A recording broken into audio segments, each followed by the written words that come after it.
is up, guys? Today we're taking a look at the Cooler Master Masterbox Lite 5 RGB, and this comes in sort of at the entry-level price range, right around $69.99.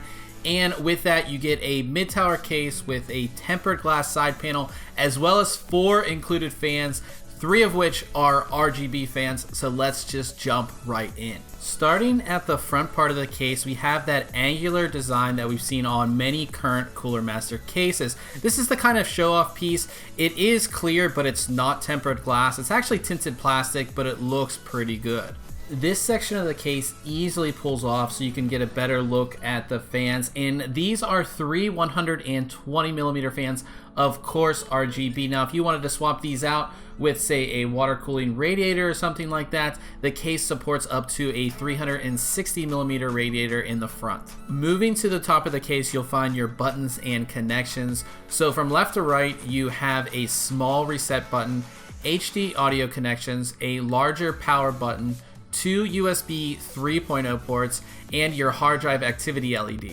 On the main side of the case is a full tempered glass side panel, and besides RGBs, it seems like tempered glass is the thing for this year. Tempered glass not only looks better, but it's far less scratch resistant, so you won't have to worry as much about scratching up your panel. The side panel is held into place by 4 large thumb screws, and this is pretty standard when it comes to tempered glass side panels. You just remove them and simply pull the panel off. Moving to the back of the case, we have a pretty basic layout. Now there is a 120mm exhaust fan included, but we of course swapped that out for our AIO. While there isn't a pull-out filter on the back of the case, there is one on the bottom. It's one of those kind of cheaper, flimsy ones. Inside we have a rather standard layout when it comes to cases these days, with a really large compartment up top that's of course going to house your motherboard and all of that stuff, and then a power supply cover, which of course under that will house your power supply, and we have some storage down there as well. Starting at the front, we can see our RGB LED fans, and you can see how open this section is,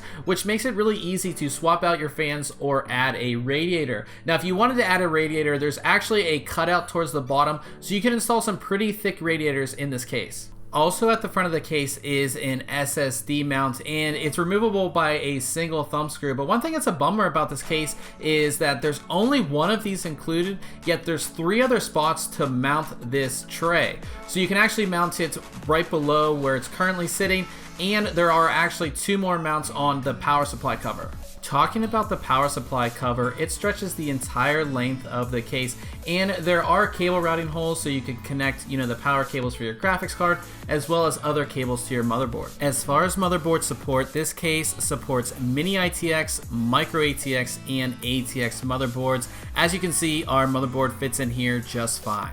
You also won't have any issues fitting long graphics cards in this case. As you can see, there is plenty of room. I also want to mention that this case is perfect for installing a 120mm AIO in the rear fan spot. We installed the Cooler Master Master Liquid 120, and it went in perfectly. We had no issues whatsoever, and I have to say, it looks pretty awesome in this case. Moving into the back side of the case, we can see how everything is designed and set up, and one thing I really liked was there is like a ton of tie down points on the back side of the motherboard tray. This makes it really easy to tie down and route your cables. And one thing that I really liked is that all of the tie downs that you see, all the cable ties, those are actually included with the case. I didn't have to use any extra when doing all of my cable routing. At the bottom of the case, there is a hard drive cage that has 2 trays installed. These trays are easily removable, and they support both 2.5-inch and 3.5-inch hard drives. So that brings us to the end of our review of the Cooler Master Masterbox Lite 5 RGB. I think that this case is an incredible value, as you're getting the tempered glass side panel, 4 included fans, 3 of which are RGB fans, and on top of that, the installation was really easy and I didn't run into any issues. Now if you have any questions about this case, go ahead and leave it in the comment section below, and as always, if you enjoyed the video, go ahead and hit that like button. Also subscribe for more fresh tech content, and I'll see you guys in the next one.